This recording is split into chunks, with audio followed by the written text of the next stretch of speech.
Join WNEP personalities as they share family traditions and more. Live from our homes to yours, it's WNEP's Unconventional Holiday Special. Ladies and gentlemen, good evening to the WNEP's Unconventional Holiday Special, as that fellow just said. This is a gathering of a few folks from the station who got together, and we decided we were going to get a show going that would give us a chance to kind of fool around. You know how it is around Christmas time. You want to have a good time, have some fun, and that's what we're going to do tonight. We're going to have a little talk back and forth. We'll have a little bit of music. We'll have some good food, a whole host of things to go through. If you have any questions, please enter them in the on the screen, and we'll do our best to answer them as we get to them. So, one of the people that we have with us tonight is a very special friend of mine who lives not too far from where I live and sits at a desk right next to me at the station. And she, in turn, has a special guest of her own. Stacy Lang, there Hi, you Mike. are. Hi. And this is Owen. Oh, Say hi, Mike. Hi, pal. How are you? We're having our milk. I see that, yeah. We got our Christmas jammies on. We're getting ready for bed. And we thought we'd tune in and say hi to Mr. Mike and all of our friends from the station. Yeah. Good to see you, Owen. So you were, I assume, decorating the tree a little bit tonight, Yeah. At least a little. Yeah, any parents of toddlers will understand. I know when Lisa Washington joins us, she'll understand. All the ornaments are up here, but they can't be reached by little hands. So down here where we're sitting on the floor is a little bare, but we did bring some ornaments to hang on, and they're all ones that can be thrown across the room if they are. Yeah. Right? The indestructible ones. That's the one. Do you want to hold it? There you go. There you go. Yeah. Are these any with family ties to them that go back a long time? Yeah, almost all of them are. My family has been collecting ornaments all our lives. Many of the ones on the tree I've gotten from my parents. A lot of them are ones that I've picked up as we've traveled. There are a bunch that my husband and I have bought together, and now we have some for Owen too that he got during his first Christmas. This is his second Christmas. He's about 18 months old now. So it's fun every year when you take them out of the boxes and remind yourself of all the memories associated with each one. Yeah, there's always good times associated with those ornaments. How was his first year? His first Christmas? His first Christmas was an unusual one. Really, his first year was an unusual one. He was born in June of 2020, so the world was shut down at that time. But he is, I was worried about how social he'd be because there wasn't much interaction with other people outside of our little bubble the first few months. But he loves people. He loves to say hi. Once we're done drinking the milk, he probably will say hi to everybody. And he's very comfortable in front of a computer screen. Before we went live, we were all talking to each other, and his face is up here like, hi, everybody. So he's comfortable doing Zooms. Yeah, good. Well, see, you're breaking him in early. Maybe he has a career in television 20 years from now. Oh. I don't know. What do you think? Hi. It's always to me has been the kids are really what make Christmas. I'm just along for the ride, I think. Yeah, it definitely unlocks a whole other level of fun. Say hi, everybody. Hey, pal. There you go. Mike's my neighbor at work. Yeah, that doesn't make any difference to him. He's got those lights to play with now. So what about this year? Anything planned special? We're still not circulating a lot, but Yeah, we'll be spending time with family here locally, and that's what's most important. Yeah. Yeah. Any special traditions? I like to ask this question because you never know what you're going to get in an answer. Any special traditions that you have at your house with family? Uh-oh.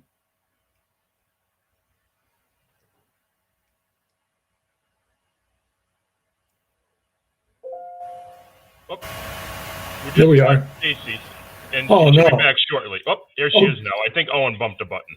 Uh-oh. Yeah, someone hit the X on the screen. Uh-oh. It wasn't Well, me. well, let me guess.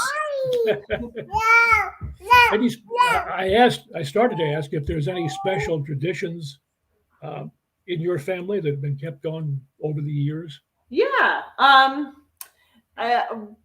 aren't all traditions around food, right? Oh yeah. We make Christmas cookies. We have lots of like generational traditional Christmas cookie recipes that we cook. My husband's family is Italian, so they do the seven fishes on Christmas Eve. My family likes to do a brisket. That's our traditional Christmas meal. So we're going to have each of those this year. Okay. Those are some of my favorite traditions. Yeah. We used to have the 7 courses on Christmas Eve, and you had all kinds of food, but it got down to fish. It was the basic stuff, but you had to have it, and we would put hay on the table. I don't know if I've heard anybody of that remembers before. this. Okay. What is your heritage? I can't remember. Polish, actually. Well, yeah, so it's 7 courses of Polish traditions Catholic, as well? yeah. Yeah, well, it was, yeah. It's partly to do with Catholic teachings, but it was you'd have to have hay on the table and one plate and so forth. And so it was a good tradition. Every Christmas Eve, as soon as it got dark, that's the way we would do it. But so, anything else going on at your place for Christmas? Not much. Not much. Okay. Just enjoying time with family. Yeah, good. All right. Well, we'll let you go. And Yeah, it's bedtime now. Hi, Lisa. Hi, Stacy. Hi, Owen. Hi, buddy. oh, Hi to you too, Mike. oh, thanks. Yeah. Mama. What? Almost there, too. Look at there. Well, I tell you, he's a good talker. He is. He could have some stories to say. Hi. So handsome, Stacy. He is. No, thank you. Yep. Good looking lad. Mama. Well, we're going to go and get ready for bed. Can you say good night to Mike and Lisa? Bye-bye, Owen. Say Bye-bye. bye-bye. Good night, pal. We'll see ya. He's not ready to go. No. Yeah, you just wait. There you go.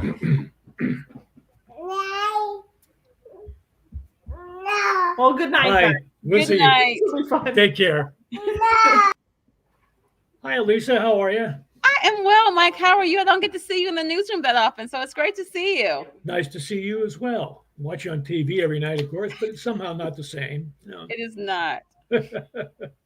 So we were talking with about Christmas traditions and customs, and you're relatively new to the area. You came directly from Pittsburgh, right? From the Pittsburgh area, yes. Pittsburgh area. What did you have any special things going on out there before you moved to this area? So when I actually moved to the Pittsburgh area from San Francisco, and then Pittsburgh, that was when my daughter's first Christmas, and my son as well. So, as you mentioned with Stacy, when you have kids, you realize that Christmas really is all about the kids. It truly is. So you just see it through their eyes, and it's almost like you're experiencing it again for the very first time. So just, getting our Christmas trees, getting decorations and ornaments for the kids. And then, of course, Christmas morning. That Christmas morning is Christmas, right? Oh yeah, yeah, yeah. So now you're here in Pennsylvania, and you started off. We were discussing this earlier. You started off with this year for the first time going to do something. That's right. So the backstory is I'm from South Carolina. That's where I grew up. And every year my mother had the same artificial tree, which, I appreciate more now, but I didn't as much then. It was the same tree. Sometimes we didn't even take it down. We would just put it in the back of a closet and then pull it out next year for Christmas. So I always vow, if I get married and have a family of my own, I want to get a real Christmas tree. And so when I got married, I shared that with my husband, and that's what we've done. But when we moved here to northeastern Pennsylvania, this was the first time that we were able to go to a Christmas tree farm. We go to a great family-owned farm. It's out in Wayne County, Olsomers. Hi, if you guys are watching. And we can actually pick out the tree and then cut it down. I'd never done that before. Of course, we know how great Christmas trees smell when you have the pine needles in your home. I was cleaning them up last night. But it was wonderful to be able to go see the tree, amongst hundreds of them, pick out the ones that we want, have them cut, and then put them in our home. So the kids love it now. They look forward to it every year. We're going to go get our tree. So we really, really enjoyed that here. Well, it is a special treat. Now, I'll tell you the truth. I have a daily decorated tree that we bring down from the attic and take the plastic bag off and yes, plug it in and away you go. You don't have to vacuum the pine needles like I was doing last night. No, little dusting here and there, a little vacuuming, you're all right. You're good to go. Exactly. Something else that we've enjoyed being here too is Nayog Park. Driving through, it's just a spectacular Christmas scene. It's wonderful. So we look forward to that as well. Yeah. Well, it's important to make customs, I think, make traditions for the Christmas holiday that not only you're carrying on, but then your children later on in life, when they do whatever they do, they'll maybe pick up on some of the same things. Definitely. And they remember from year to year. My daughter's memory is a steel trap. If I forget anything, she's like, wait, Mommy, last year we did this. Are we going to do it again this year? So then we're stuck with doing that as well. Yeah. So that's your plans for Christmas Day then? So it'll be just the four of us, our small family. We weren't traveling this year, of course, because of COVID, and we want to be as safe as possible. So it's going to be just the four of us, and we'll do what we typically do. Christmas Eve night, everyone gets to open one present, because that's what I did as a child. So we've continued that for generations. Everyone gets to open one present and bake Christmas cookies for Santa, of course. Oh yeah. And then the little ones have to head to bed, and then I get really busy before I go to bed, as most parents with little ones know. Yeah. The parents got to. That's when the real work shift starts. For sure. Yeah. I remember my father I got a bike when I was a kid, 8, 9 years old, whatever it was, and him the night before having to assemble. When they said some assembly required, they really meant it. It was some assembly required. You know what? I don't think my daughter is on here, so I will share this with you and cross my fingers that she's not watching this. She is getting a doll house. Oh. A very famous doll who has her own dream house. Oh boy. And it's like 75 pieces. Oh my. So I said to my husband, I'll buy it. Good luck assembling it. Yeah. So he's going to have a very busy Christmas morning. Well, yeah. But if he might be able to get it done Christmas Eve and with any kind of luck. I don't know. Perhaps. Yeah. Sometimes they give you the directions. It's kind of tough to follow, but it looks good when it gets finished. It'll be nice. It'll be nice. All right. Well, we're going to take a break for a minute here and head on out to see Elizabeth, Washington. We've been talking about food here and see what we're going to be able to pull off. We've got Elizabeth Worthington's Christmas cake truffles.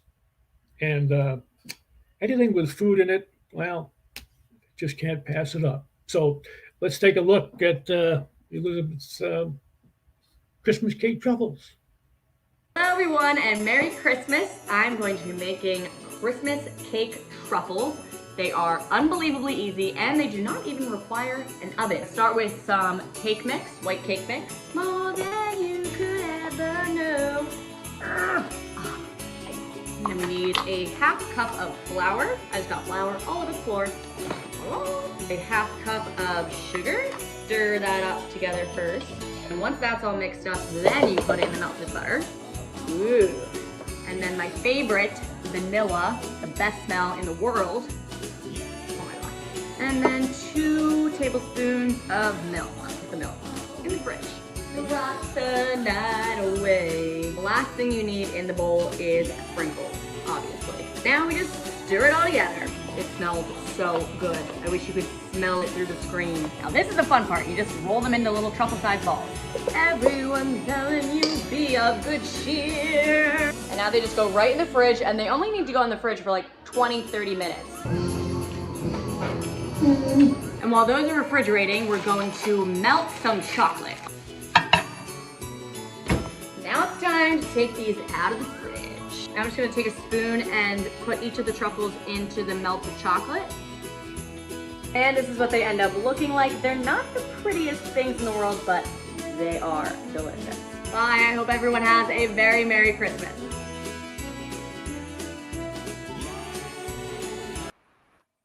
Yay! Thank you so much, Elizabeth. Hi, guys. Newswatch 16's Chelsea Strub here.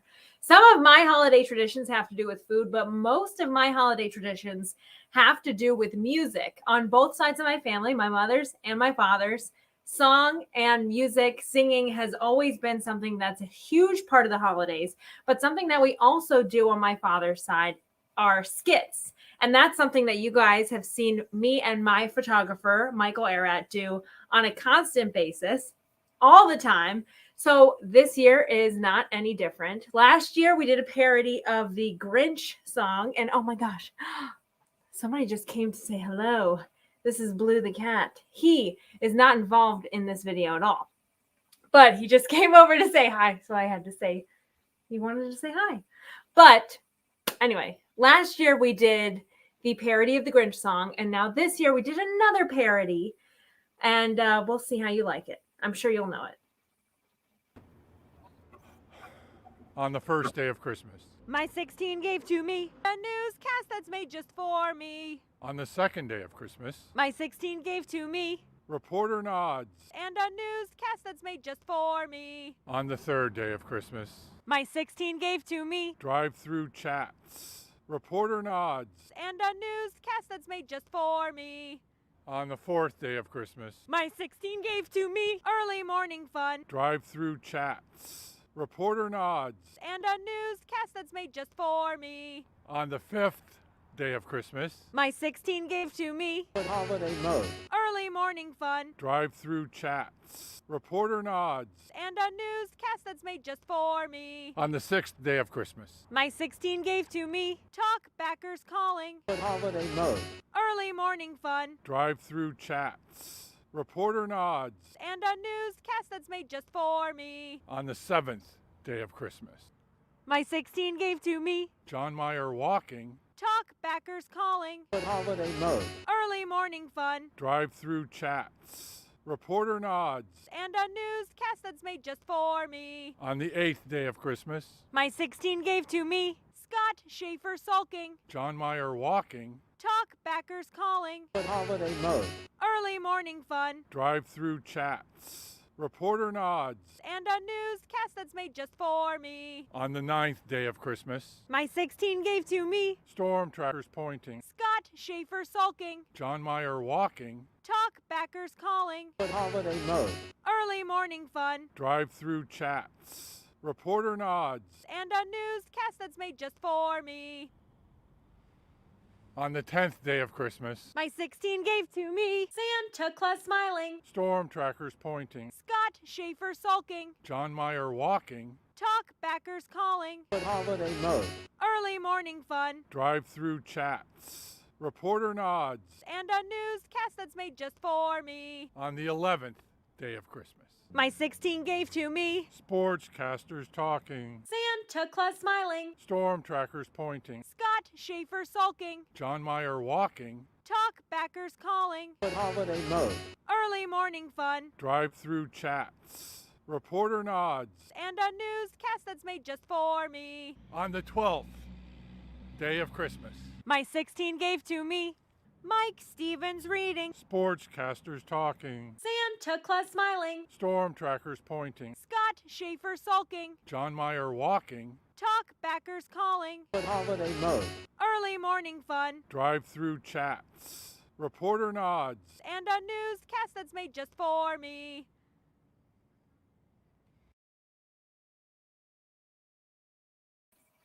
There you go. There you have it.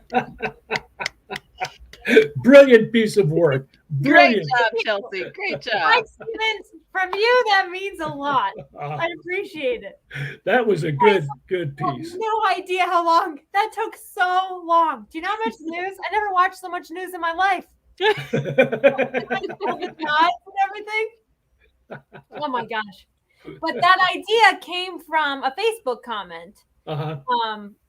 And as a lot of ideas that we have here, like my sock puppets and stuff, somebody during a Facebook Live video when Michael and I were talking said, "Oh, you need to do the 12 days of Newswatch 16." And I decided, I told T-Dog we would do it for the show and had no idea the commitment that was involved. But there you go. There you have it. Yeah. There's 12 lines you got to fill 12 times. Well, and it was like, well, do we do numbers? Or do we just use the numbers as other syllables? Because there are other parody songs out there that have done that. So that's what we did. You nailed it. That was a Thank beauty. you. You were the star of the show. You were in the front of it. Well, when you told me I was going to be in it, I was a bit nervous because I thought, oh boy, what does Chelsea have up her sleeve? No one ever knows. So I'm glad it was safe. It was safe. Yeah, it was safe. It was harmless. It was Yes. just a lot of fun to watch, actually. Yeah. Because you never know what's going to pop up next. No, but You that's never know. what this is Unconventional holiday special, so anything's game, right? Right. So And I think next up, we're going to hear from our friends at home and backyard. correct. Take it away.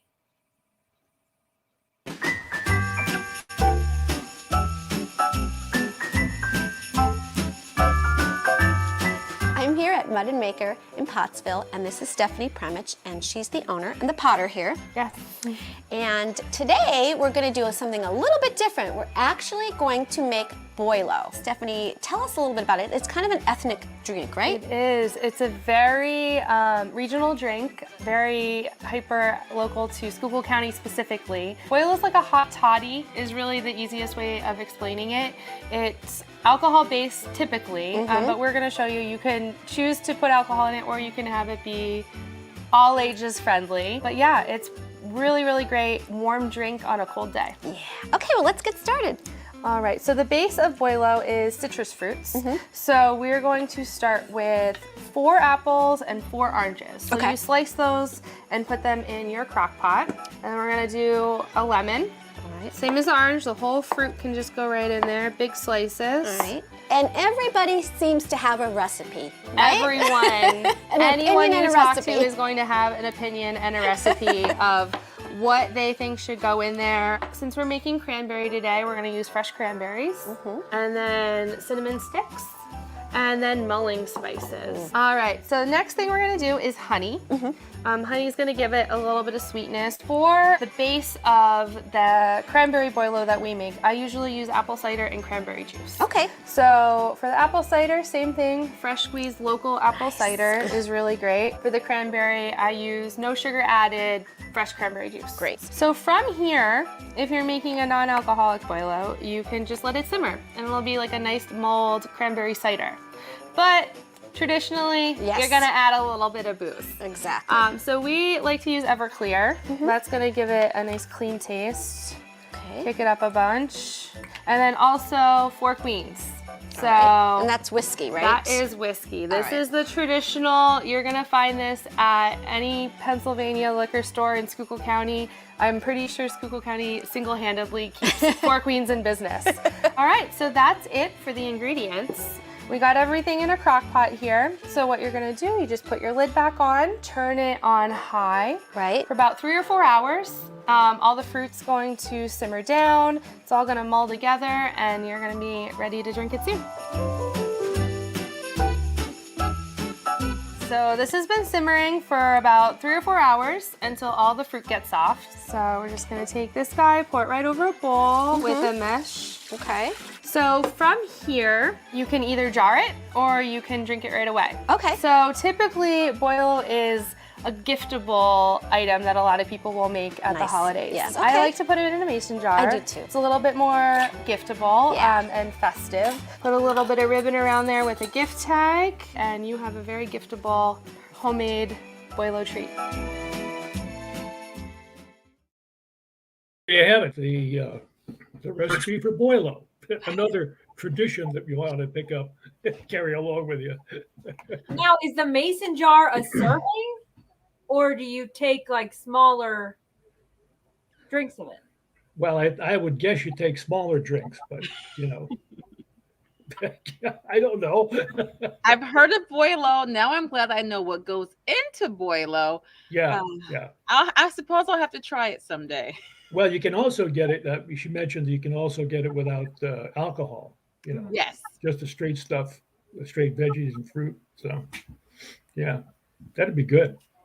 But so anyway, we're getting close to the end of our event here for this year, and I have something that I wanted to offer, and I got the okay to go ahead and do it. So I'm gonna put it in. The backstory behind this one is that I wanted to create this family of mice and have them get into all kinds of adventures. Nothing novel with that, but something I worked on, fooled with, and everything. But it never went anywhere beyond this particular story, which happens to be a Christmas-oriented story. So it's the night before Christmas, and all through the house, not a creature was stirring, save for a mouse. Truth be told, it was not one mouse, but a family of mice in a mouse house. It was behind a board against a wall that went down a very, very long hall. They readied for bed, this family of 4, Mary and Murray, little Twiddle, and Tiny Dee. Santa would soon come to their door. Of that they were all certain, you see. For though they had no chimney at all, Santa knew where they were in their room so small. In their beds they snuggled and slept while a lone figure down the hallway crept. Murray Mouse awoke in mid-snore, and listening closely he heard the creak of the door. It was Santa, he knew, for he could tell by the sound that it was the merry old man himself out moving around. His reindeer he had left on the roof, Murray thought, and came alone to place the gifts he'd brought. There was a small entrance to his house, not big at all, just the size of a mouse. Murray peeked through it to see for himself if it was, in fact, that spry old elf. Surely it was, Murray soon saw, and though it thought it grand that something special was held in each white-gloved hand. Santa placed each carefully by the door, first one, then a second, then numbers 3 and 4. Murray Mouse thought Santa was a most wonderful being whose work was done with almost no one seeing. Murray was lucky, he knew deep down, to see Santa on his only night in town. The tiny little mouse, his eyes all aglow, could not even squeak a tiny hello. He stood agape as Santa began to take his leave, but the white-bearded gent turned, then bent to offer his sleeve. Murray climbed up on the red velvet cloth, still timid and shy, but Santa lifted him up till they were eye to eye. He too did not speak, but brought Murray close to his cheek. Do not be afraid, my little friend Mouse. You are as safe as all others in this house. His lips did not move, but the eyes, how they did shine. And it was they, Murray felt, that had spoken the line. Down and down he went back to the floor. Then Santa turned and walked toward the door. Murray stood silently, watching as he went, but from deep in his heart a message he sent. To Santa and family and good friends too, may this Christmas be the best for you. Merry Christmas. And that's it. Wonderful. That was Thank you. fantastic. Thank you. Thank you. That's Murray the Mouse. So I had a good time with him. Good. So anything in closing, ladies, that we would like to offer to our viewers, to each other, We've had some fun here tonight and learned a couple of things about traditions and customs. And it's important to keep those going, I think, no matter what. No matter how bad the year gets, it's got to be something you can depend on. So, For sure. And I think Christmas is about the memories. It's not about the material things. It's truly the time. If the past 2 years have taught us anything, it's that we value the time with those we love. And that's what we do during Christmas. Mm-hmm. Exactly. Chelsea? I know that it's easy to get down, especially if you guys watch the news a lot. But my recommendation is to play music and sing along. Move your body, change your mood. I know whenever I get home and I'm cold or I'm down, I talk to, I don't want to alarm her, Alexa. I said, hey, Alexa, dance music. Oh, okay. Holiday music and change it up. So my recommendation to everybody is to just play some music and that will help cheer you up, especially if you're with friends and family too. Yep. Yeah, it's shaping up to be one of those winters that maybe we'll have some more difficulties like we did last year. So the meetings of family, the meaning of family is most important this time, I believe. So, well, it's been a lot of fun, ladies, and I'm glad we could all get together. I would like to join in and thank you guys for joining us for the Christmas special, and thank everyone for watching. Yeah. Dan's the guy who put it all together, by the way. Yes. We're not going to do without you guys. We just came along for the ride and had some fun. We did. So, We all had fun tonight. good to have you here. So to all and each and every one of you, a very, very Merry Christmas. To all of you out there, too. Thank you, Michael. Thank you. Guys. We'll Have see a good ya. night, everybody. Good night. On the first day of Christmas. On the fifth day of Fifth. On the fifth day of Christmas. On the sixth. On the sixth day of This Christmas. is his blooper reel. Yeah. I'm getting my Well, mouth Chelsea, he's full. going to love you See for that this. one on the bottom little lever? Tighten that one up. The one on the boy. bottom. There you go. Sixth. On the sixth, on the sixth, I'm more too excited. on the sixth day of Christmas, that one, inflection. On the seventh day of Christmas, I have to be more disappointed and annoyed. On the eighth day of Christmas, inflection's weird. On the 10th day of Christmas, on the 12th, whoa, on the 12th day of Christmas,